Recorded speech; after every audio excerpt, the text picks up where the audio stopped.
আসসালামু আলাইকুম ওয়া রাহমাতুল্লাহি ওয়া বারাকাতুহু। জীবনের আলো তাফসীরুল কোরআনের আজকের এই প্রোগ্রামে আমরা সকলকে সাদর সম্ভাষণ জানাচ্ছি। আহলান ওয়া সাহলান, মারহাবান বিকুম। আমরা আপনাদের সামনে সূরাতুন নাবার শেষাংশের আয়াতগুলো তেলাওয়াত করব।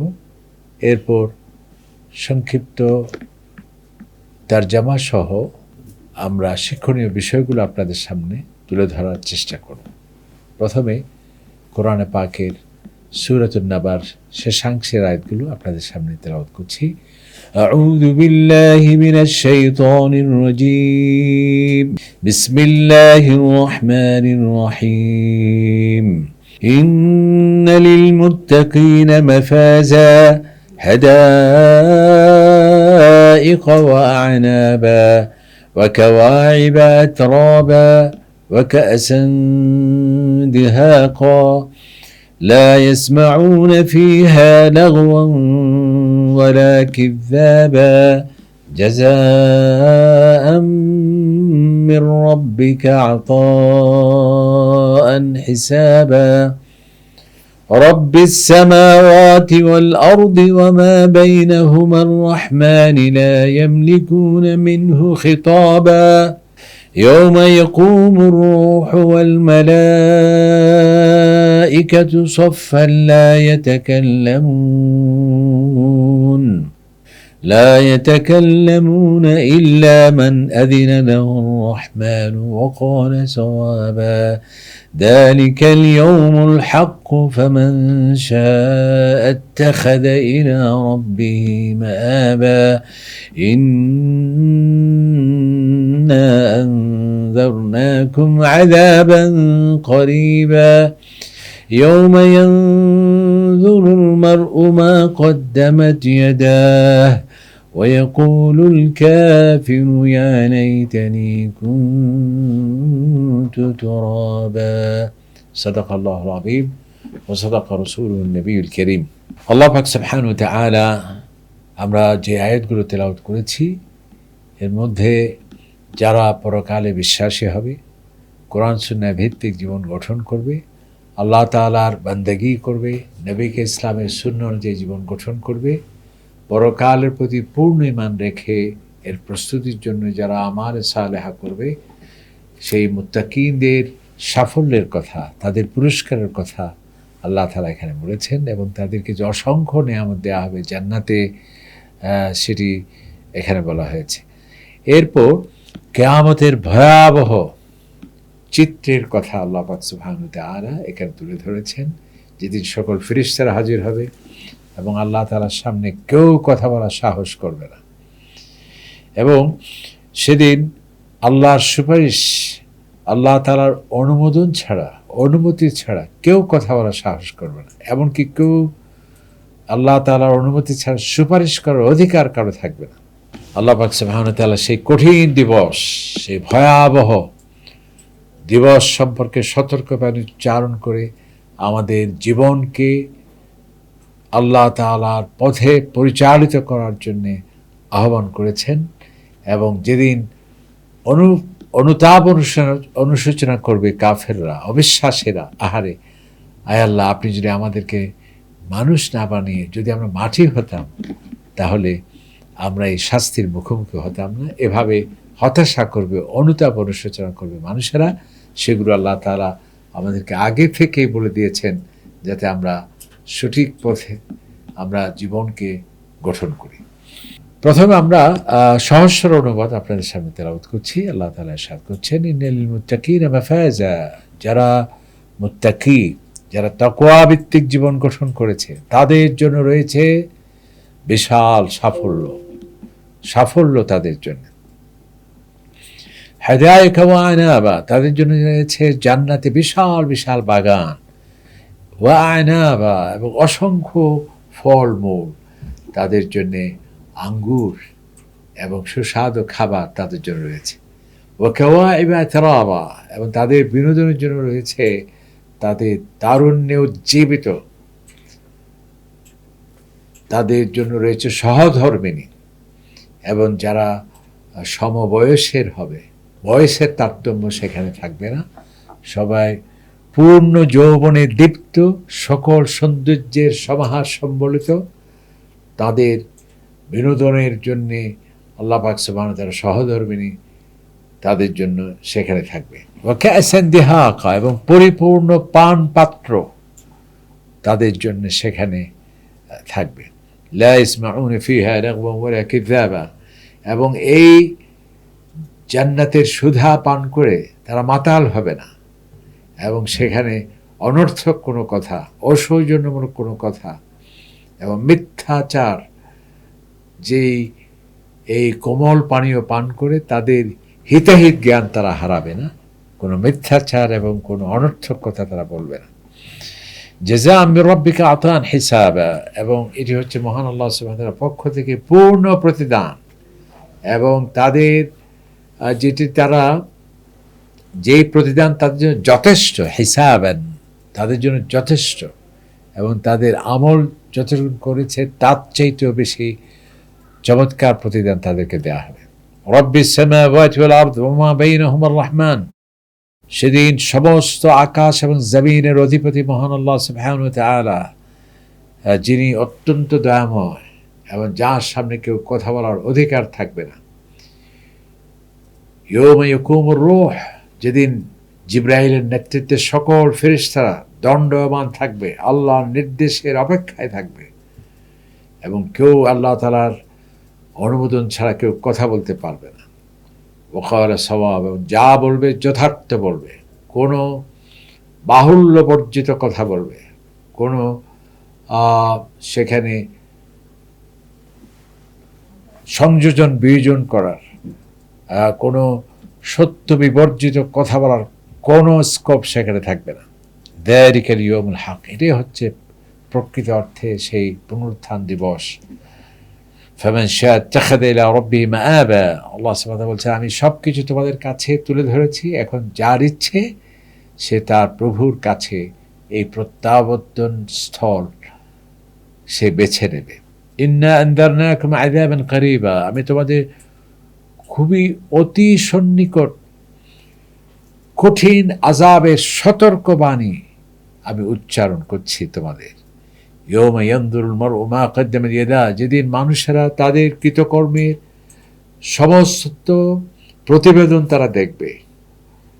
ওয়া ইয়াকুলুল কাফির, এবং যারা অবিশ্বাসী তারা বলবে, ইয়া লাইতানি কুনতু তুরাবা, আহারে যদি আমি মাটি হয়ে যেতাম তাহলে আমি এই কঠিন দিবসের মুখোমুখি হতাম না, এই কঠিন শাস্তি আমি পেতাম না, যদি আমি মাটি হয়ে যাওয়া সেই সৌভাগ্য আমার হতো। এ হচ্ছে সহজ সরল অনুবাদ। এখন আমরা একটু শব্দে শব্দে অনুবাদ করার চেষ্টা করি। ইন্না, নিশ্চয়ই, লিল মুত্তাকিনা, যারা তাকওয়াভিত্তিক জীবন যাপন করেছেন, যারা মুত্তাকি হয়েছেন, মুত্তাকিনদের জন্য রয়েছে মাফাজা। মাফাজা, ফৌজ মানে সাফল্য, সাকসেস, বড় সাফল্য তাদের। হাদায়েকা, হাদিকাতুনের বহুবচন হাদায়েক, মানে বাগান সমূহ, গার্ডেন, তাদের সুন্দর সুন্দর জান্নাতের বাগান তাদের জন্য রয়েছে। ওয়া আনাবা, এবং সেখানে হরেক রকমের খাবার, তার মধ্যে তাদের জন্য আঙ্গুর, চমৎকার সেখানে সুস্বাদু খাবার রয়েছে। ওয়া কাওয়াইবা আতরাবা, এবং তাদের জীবন সঙ্গিনী থাকবে যারা বয়স্ক নয়, আবার যারা শিশু নয়, তারুণ্য উজ্জীবিত, সমস্ত সৌন্দর্যের সমাহার যাদের মধ্যে থাকবে, এবং বয়সের তারতম্য নয়, তাদের সবাই সম বয়সের, তারুণ্য উজ্জীবিত তম্বি সহধর্মিণী তাদের জন্য থাকবে।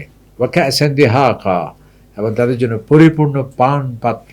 লা ইয়াসমাউনা, তারা শুনবে না সেখানে, ফিহা সেই জান্নাতে বা সেই বাগানে, লাগওয়ান, অনর্থক কোনো কথা। লাগওয়ান, অনর্থক কোনো কথা। কারণ কি, মানুষ যখন এই পৃথিবীতে মদ্যপান করে সে মাতাল হয়ে যায়, কি বলছে, গালাগালি করছে, কেউ মিথ্যাচার করছে, এই ধরনের কিছু তারা সে শুনবে না। লাগওয়ান, অনর্থক কথা শুনবে না। ওয়ালা কিযাব, এবং কোনো মিথ্যাচার তারা শুনবে না। জাযাআন মানে প্রতিদান, মিন রাব্বিকা, তোমার প্রভুর পক্ষ থেকে। আতাআন মানে এত বিশাল দান দেওয়া হবে তোমাদের, প্রতিদান দেওয়া। হিসাবান, হিসাবান এখানে অনেক, হিসাব মানে হিসাব করা, অর্থাৎ হিসাব করে দেওয়া হবে এক, অথবা হিসাব মানে এখানে যথেষ্ট। হাসবি আল্লাহ আমরা বলি না, যে তাকে যা দেয়া হবে তার জন্য যথেষ্ট, সেখানে কোনো অতৃপ্তি থাকবে না। রব্বিস সামাওয়াতি ওয়াল আরদ, আকাশ এবং জমিনের প্রভু, ওমা বাইনাহুমা, আসমান এবং জমিন এবং এর মধ্যে যা আছে সবকিছুর অধিপতি নৃপতি সে আল্লাহ তাআলা। আর রহমান, যিনি দয়াবান। লা ইয়ামলিকুনা, মালিক হবে না কেউ, মিনহু মানে আল্লাহ তাআলার সামনে বা সেই পরকাল দিবসে খেতাবা, কোনো সম্বোধন করার, কথা বলার অধিকার কারো থাকবে না আল্লাহ তাআলার হুকুম ছাড়া। ইয়ৌমা, সেদিন, ইয়কুম মানে দাঁড়াবে। আর রূহ, রূহ বলতে এখানে অনেক আছে। রূহ মানে কেউ জিবরিল আলাইহিস সালামকে বলেছেন, কেউ বলেছে এটা এক বিশাল আকৃতির ফেরেশতা, আর কেউ বলেছেন বনু আদমের মানুষের রূহগুলোকে বলা হয়েছে, আবার কেউ বলছে এটা অন্য আরেকটা সৃষ্টি যারা মানুষের মতো খাওয়া দাওয়া পানীয় তাদের থাকবে। তবে বেশিরভাগ মুফাসসিরিন কেরাম বলছে একে রূহ বলতে হযরত জিবরিল আমিনকে বলছেন, যেহেতু আল্লাহ তাআলা বলছেন নাযালা বিহির রূহুল আমিন, সেখানে হযরত জিবরিলকে বলা হয়েছে। ওয়া আরসালনা ইলাইহা রূহানা, আমি মরিয়ম আলাইহিস সালামের কাছে আমার রূহকে পাঠিয়েছি। রূহ বলতে এখানে জিবরাইলকে বলা হয়েছে। সুতরাং এখানে জিবরিল আমিন হওয়াটাই সবচেয়ে বেশি অনেকে বলেছেন। ওয়াল মালায়েকা, সমস্ত ফেরেশতা, সাফফান, সারিবদ্ধভাবে, লা ইয়াতাকাল্লামুনা, কেউ কথা বলবে না, ইল্লা, হ্যাঁ সে বলতে পারে, মান আযিনা, মান মানে যাকে, আযিনা অনুমতি দেবেন আল্লাহ তাআলা, আর রহমান দয়াময় আল্লাহ, ওয়াকাল এবং সে বলবে, সওয়াবা, বাড়িয়ে কেউ কথা বলতে পারবে না, অসত্য কেউ বলতে পারবে না, এবং অবাস্তব কেউ বলতে পারবে না, সীমা লঙ্ঘন করে কেউ যা বলবে যেটা যথার্থ সেটাই কেবল সেদিন বলবে মহান আল্লাহ তাআলার সামনে। কেউ বাড়িয়ে ইনিয়ে বিনিয়ে কৃত্রিম কথা ফুলঝুরি, কেউ যথাযথ সেটাই বলতে হবে। যালিকা, যালিকা মানে হাদা মানে ইহা, যালিকা মানে ওহা, এটি হচ্ছে এখানে যালিকা বলতে ওহা নয়, ইহা, কারণ এটা কিয়ামতের ভয়াবহ এবং বিশাল দিবস বোঝানোর জন্য অনেক সময় দূরতম যালিকা শব্দটা আসে। এই দিবসটা হচ্ছে আল হক, সত্য। ফেমেন, অতঃপর যে, সা ইচ্ছে করবে, ইত্তাখাদা গ্রহণ করবে, ইলা রব্বিহি তার প্রভুর পথে, মাআবা মানে প্রত্যাবর্তন স্থল, অর্থাৎ যে ইচ্ছে করবে আল্লাহর দিকে আশাটা সে গ্রহণ করবে। ইন্না, নিশ্চয় আমি, আনজারনাকুম, তোমাদেরকে ভয় ভীতি প্রদর্শন করছি, সতর্ক করছি, আযাবান, সেই আযাব, করিবান খুবই সন্নিকট, অনতিবিলম্বে আসছে তোমাদের কাছে। ইয়ৌমা ইয়ানজুর, ইয়ৌমা মানে যেদিন, ইয়ানজুর মানে নজর করবে, দেখবে, আলমার ও ব্যক্তি, মা কাদ্দামাত যা সে উপস্থাপন করেছে, অর্জন করেছে, ইয়াদাহু মানে তার দুহাত, অর্থাৎ তার কৃতকর্মের প্রতিবেদন যখন সে দেখবে। ওয়াকুল কাফ, ইয়াকুল মানে বলবে, কাফির মানে অবিশ্বাসী, ইয়া লাইতানি, আহারে, যদি যদি আমি পারতাম, ইয়া লাইতানি কুনতু তুরাবা, যদি আমি হতে পারতাম বা হয়ে যেতাম, তোরাবান মাটি, অর্থাৎ আমি যে মাটি থেকে আমাকে সৃষ্টি করা হয়েছে, যে আমি মাটি হয়ে থাকতাম মানুষ না হয়ে। অথবা কিয়ামতের দিন আল্লাহ তাআলা পশু পাখি দিয়ে সৃষ্টি আবার পুনরুত্থান করবেন। এই পশু পাখিদের যা জুলুম করেছে তারা প্রতিশোধ নেবে সেদিন। এই কর্মটি শেষ হওয়ার পর সেই পশু পাখি প্রাণী সবগুলো মাটি হয়ে যাবে। তখন কাফের, আহারে, আমরা গরু ছাগল হয়ে যে মাটি হয়ে যেতাম, আজকে এই জাহান্নামে আমাকে আসতে হতো না। সংক্ষিপ্ত তাফসীর বলতে, অর্থাৎ যারা তাকওয়া ভিত্তিক জীবন গঠন করেছে, তাকওয়া মানে কি, কোরআন সুন্নাহ ভিত্তিক যারা জীবন গঠন করেছে তাদের জন্য রয়েছে সাফল্য। এই দুনিয়ার সাফল্য আসল ঠিকানা নয়, চরম সাফল্য, পরম সাফল্য হচ্ছে তাকওয়ার মাধ্যমে যারা জীবন গঠন করেছে, এবং তাদের জন্য রয়েছে জান্নাত। সেই জান্নাতে খাবারের কোনো অভাব নেই, তোমার নফস আত্মা যা চাইবে তা আমি দেব, যা তোমার দাবি সব পাবে। তোমাদের বিনোদনের জন্য তোমাদের সহধর্মিণী, তোমাদের সঙ্গিনী থাকবে, এবং তারা কোনো বার্ধক্য উপনীত নয়, বা সেখানে তারতম্য নয়, সেখানে কোনো ছন্দপতন নেই সৌন্দর্যের ক্ষেত্রে, সেখানে যৌবনে দীপ্ত তারুণ্যের সৌন্দর্যে, সেখানে সমস্ত সৌন্দর্যের সমাহার, সেই সমবয়সী সহধর্মিণী তাদের জন্য থাকবে। এবং আল্লাহ পাক বিশেষ পানীয়ের ব্যবস্থা করবে, যে এই পানীয় গ্রহণ করলে পরে সে মাতাল হবে না, এবং কোনো মিথ্যাচার, কোনো গল্প গুজব এবং কোনো অসৎ ভাষণ সেখানে সে শুনবে না। এবং আল্লাহ তাআলা এমন দেবেন যে যেটা তার জন্য যথেষ্ট হবে, সে কল্পনাও করতে পারবে না। এবং সে কিয়ামতের দিবসে, যেদিন আমরা যদি 1000 মানুষ এক জায়গায় হই, নানা কথা হয়, শব্দ হয়, কথা বলো না এই কথা বলতে হয়। সেদিন আদম আলাইহিস সালাম থেকে শুরু করে কিয়ামতের প্রাক্কাল সমস্ত মানুষ একসাথে হবে, কেউ কথা বলার সাহস করবে না। নবী ইসলাম একটা হাদিসে বলেছেন, সেদিন কারো নেতৃত্ব চলবে না, কেবল এক ব্যক্তির নেতৃত্ব চলবে, তিনি হলেন আমি নবী মুহাম্মদ রাসূলুল্লাহ সাল্লাল্লাহু আলাইহি সাল্লাম। আল্লাহ রাসূল বলছেন, সেদিন কেউ শুভ সংবাদ দিতে পারবে না, কেবলমাত্র এক ব্যক্তি শুভ সংবাদ দিতে পারবে, তিনি হলেন নবী করিম সাল্লাল্লাহু আলাইহি ওয়াসাল্লাম। কিয়ামতের মাঠে কেউ কথা বলতে পারবে না, এক ব্যক্তি কেবল আল্লাহ তাআলার হুকুম পেয়ে কথা বলতে পারবে, তিনি হলেন মুহাম্মদ রাসূলুল্লাহ সাল্লাল্লাহু আলাইহি সাল্লাম। সে কিয়ামতের দিন সকল ফেরেশতারা সবাই অপেক্ষা করবে এবং কেউ সুপারিশ করতে পারবে না আল্লাহর হুকুম ছাড়া। আল্লাহর হুকুম ছাড়া কেউ সুপারিশ করতে পারবে না। এই হচ্ছে পরকাল, এ হচ্ছে পুনরুত্থান দিবস। আল্লাহ তাআলা বলছেন, এখন তোমাদের ইচ্ছের উপর আমি ছেড়ে দিলাম। তোমরা যদি ভালো পেতে চাও, কল্যাণ পেতে চাও, শান্তি পেতে চাও, আল্লাহর সন্তুষ্টি পেতে চাও, জান্নাত পেতে চাও, সাফল্য পেতে চাও, তাহলে তোমার প্রভুর পথকে গ্রহণ করবে। আর যদি আমি তোমাদের সেই কঠিন আযাবের কথা বারবার আমি তোমাদেরকে সতর্ক করছি, যেদিন মানুষ আফসোস করবে, অনুতাপ করবে, কিন্তু এই অনুতাপ কোনো কাজে আসবে না। কাফেররা বলবে, আহারে, মানুষ না হয়ে যে মাঠে হতাম, আমার জন্য কত ভালো হতো। পরিশেষে আমরা এই আয়াতগুলো থেকে এই শিক্ষা নিতে পারি। প্রথম হচ্ছে, আল্লাহ পাক সুবহানাহু ওয়া তাআলা এই কিয়ামত যে হবে সেটি এই সূরার মধ্যে আমাদের কাছে দালিলিক প্রমাণ দিয়ে বুঝিয়ে দিয়েছেন, যাতে এই পৃথিবীতে আমরা সুন্দরভাবে চলি এবং এখানেই আমাদের জীবন মরণ নয়। পরীক্ষার হলে আমরা আছি, ভালো কাজ করলে পুরস্কার জান্নাত, যদি এই পরীক্ষায় ফেল করি জাহান্নাম আমাদের জন্য অবধারিত। এরপর আরেকটি শিক্ষা হলো, আল্লাহ তাআলা এত নেয়ামত দিয়েছেন আমাদের, এই পৃথিবীকে আমাদের আবাসস্থল করেছেন, পাহাড় দিয়েছেন যাতে আমাদের এই পৃথিবী সুরক্ষিত থাকে, বৃষ্টির মাধ্যমে আমাদেরকে এই মৃত জমিনকে জিন্দা করে আমাদের খাবারের ব্যবস্থা করেছেন, এবং এই মহান আল্লাহ আমাদের ঘুমের ব্যবস্থা করেছেন আমাদের। এই আল্লাহ তাআলা আমাদেরকে জোড়ায় জোড়ায় সৃষ্টি করে আমাদের দাদা, নানা, নাতি, বংশ পরম্পরা কিয়ামত পর্যন্ত বিস্তার করার এই বিশাল অফুরন্ত নেয়ামত আমাদেরকে দিয়েছেন। এমনকি আল্লাহ তাআলা আমাদের এই অবসাদ এবং ক্লান্তি দূর করার জন্যে আমাদের ঘুমের ব্যবস্থাপনা করেছেন। এই আল্লাহর নেয়ামতগুলো একদিকে আল্লাহ শুকরিয়া আদায় করতে হবে শিক্ষা, আরেকদিকে হচ্ছে এই কাজগুলো যিনি করছেন তিনি অবশ্যই আমাদের মৃত্যুর পর আবার তিনি আমাদেরকে জিন্দা করতে পারেন। এরপর আল্লাহ তাআলা আমাদেরকে কিয়ামতের সুনির্দিষ্ট সময়ের কথা বলেছে। এই সুনির্দিষ্ট সময় কেউ জানে না কখন হবে, কিন্তু অবশ্যই সেটি সুনির্দিষ্ট সময়ে হবে, এবং এই কিয়ামতের ভয়াবহ চিত্রের আমাদের সামনে তুলে ধরেছেন, যাতে আমরা এর জন্য প্রস্তুতি গ্রহণ করি।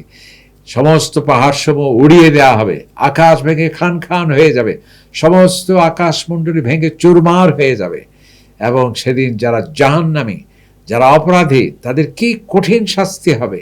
তাদের কোনো কোমল পানীয় থাকবে না, তাদেরকে পুঁজ এবং ফুটন্ত গরম পানি দেওয়া হবে, যেটা তার তৃষ্ণা নিবারণ করবে না, এবং যেখানে কোনো সেখানে ঠান্ডা বাতাস তারা পাবে না। এবং আরেকটি শিক্ষণীয় বিষয় হলো যে আমরা এই পৃথিবীতে যারা ঈমানের উপর থাকবে, ইসলামের উপর থাকবে, এবং কঠিন বিপদে ঈমানের ঘোষণা দিয়ে এর উপর সে অবিচল থাকবে, তাকওয়াভিত্তিক জীবন গঠন করবে, তার জন্য সাফল্য অবধারিত। তার এই পরিশ্রম বৃথা যাবে না, তার জন্য বিশাল সাফল্য। সেই দুনিয়া হতো বিশাল দালান ছিল না, গগনচুম্বী ভবন ছিল না, স্বর্ণরৌপ্যের পাহাড় ছিল না, এবং জালিমের জলমে সে তটস্থ ছিল, কিন্তু পরকালে ধৈর্য ধারার ঈমানের কারণে তার বিশাল সাফল্য তার জন্য অপেক্ষা করছে। এবং আল্লাহ তাআলা সেই দুনিয়ায় দারিদ্র্যের কষাঘাতে হয়তো বা জর্জরিত ছিল, সেই জান্নাতে গিয়ে সে বিশাল অনাবিল শান্তি এবং তাকে বিশাল আল্লাহ তাআলার খাবারের নিয়ামত সহ, এমনকি তাকে তার বিনোদনের জন্য আল্লাহ তাআলা তারুণ্যে উজ্জীবিত সমস্ত সৌন্দর্যের সমাহার সম্পন্ন তাকে সহধর্মিণী মাধ্যমেও আল্লাহ পাক সুবহানাহু ওয়া তাআলা সম্মানিত করবেন। এরপর আরেকটি শিক্ষা হলো যে এই আসমান জমিনের কেবলমাত্র শুধুমাত্র একমাত্র মালিক আল্লাহ তাআলা, এবং এখানে সেই কিয়ামত দিবসে সকলকে উপস্থিত হতে হবে আল্লাহ তাআলার কাছে। সেদিন কেউ কথা বলতে পারবে না। এবং আমরা যে মনে করি যে আমাকে অমুক সুপারিশ করবে, আমার বাবা সুপারিশ করবে, আমার দাদা সুপারিশ করে আমাকে নিয়ে যাবে, আমার জুমার খতিব সাহেব আমাকে নিয়ে যাবে জান্নাতে, আমি যাই করি না কেন, এই ধারণা সঠিক নয়। আল্লাহ তাআলা বলছেন সেই কিয়ামতের দিবসে আমার হুকুম ছাড়া কেউ সুপারিশ করতে পারবে না, এবং এই সুপারিশ কেউ অন্যায় সুপারিশ করতে পারবে না, যেটি যথাযথ সেটি সেই করবে। এরপর আল্লাহ আরেকটি শিক্ষা হলো, আল্লাহ তাআলা বলছে আমি ভালো কোনটি মন্দ কোনটি তোমাকে জানিয়ে দিয়েছি, এখন তোমাকে আমি ফোর্স করে ভালোর উপর তোমাকে নিয়ে যাব না, আবার খারাপ কাজ যখন করবে আমি বাধা দেব না, তোমাকে বিবেক দিয়েছি, আমি সত্য এবং মন্দ আমি প্রতিবাদ করেছি, এখন তোমাকে বিবেক দিয়েছি কোনটি তুমি গ্রহণ করবে, ভালো কাজ করলে ভালোটি গ্রহণ করলে আমার পুরস্কার পাবে, জান্নাত পাবে, খারাপটি করলে জাহান্নাম তোমার জন্য অপেক্ষা করছে। এরপর হলো যে সেদিন কিয়ামত দিবসে আফসোস করলে কোনো কাজ হবে না, সেদিন যখন সে জাহান্নাম অবধারিত হয়ে যাবে তখন আল্লাহ তাআলার কাছে শত ক্ষমা চাইলেও যে আল্লাহ আমাকে আরেকবার পাঠিয়ে দিন, আবার আমি দুনিয়ায় গিয়ে ভালো মানুষ হয়ে আবার ফিরে আসব, এই সুযোগ নেই, এবং কোনো অনুতাপ অনুশোচনা কোনো কাজে আসবে না। এমনকি মানুষ নিরাশ হয়ে বলবে আহারে আমাকে সৃষ্টির সেরা না করে, আজকে আমাদের অহংকার দম্ভ, আমি শ্বেতাঙ্গ, আমি ভূপতি, আমি বিশাল ক্ষমতার মালিক, কিন্তু সেদিন সে যখন এই জীবন যুদ্ধে যখন হেরে যাবে এবং সকল অপরাধগুলো তার কাছে খুলে দেওয়া হবে, এবং যেদিন সে সমস্ত আমলনামার প্রতিবেদন তার কাছে যখন তুলে ধরে জান্নাত থেকে বঞ্চিত, জান্নাত সে না পেয়ে জাহান্নাম তার জন্য যখন অবধারিত হবে, তখন সে বলবে আহারে আল্লাহ আপনি আমাকে সৃষ্টির সেরা মানুষ না বানিয়ে যদি মাটি বানাতেন আমি তো পার পেয়ে যেতাম। এই ধরনের অনুশোচনা মানুষ করবে, তবে এই অনুশোচনা তার কোনো কাজে আসবে। আরেকটি শিক্ষা হলো আমরা যা করছি ভালো মন্দ ক্ষুদ্রাতি ক্ষুদ্র যত ছোট হোক সেটি মানুষে দেখতে পাবে, এবং যা ভালো কাজ করছে কোনোটি গায়েব হয়ে যাবে না, কোনোটি নাই হয়েছে এই ধরনের কোনো দৃষ্টান্ত সেদিন থাকবে না, সমস্ত কিছু সে দেখতে পাবে। অনুপরিমাণ ভালো কাজ করে সেটি আমরা দেখব, অনুপরিমাণ খারাপ কাজ করে সেটি সে দেখবে, এবং একদল সম্মানিত ফেরেশতা সব কিছু রেকর্ড করছে। আল্লাহ তাআলা বলছে তোমার গতিবিধি আমি পূর্ণ নজর রাখছি। সুতরাং এই শিক্ষণীয় বিষয়গুলো সূরাতুন নাবায় যা আমরা পেয়েছি, আল্লাহ তাআলা আমাদের বাস্তব জীবনে প্রতিফলন করার তৌফিক দিন, আমিন। আসসালামু আলাইকুম ওয়া রাহমাতুল্লাহি ওয়া বারাকাতুহু।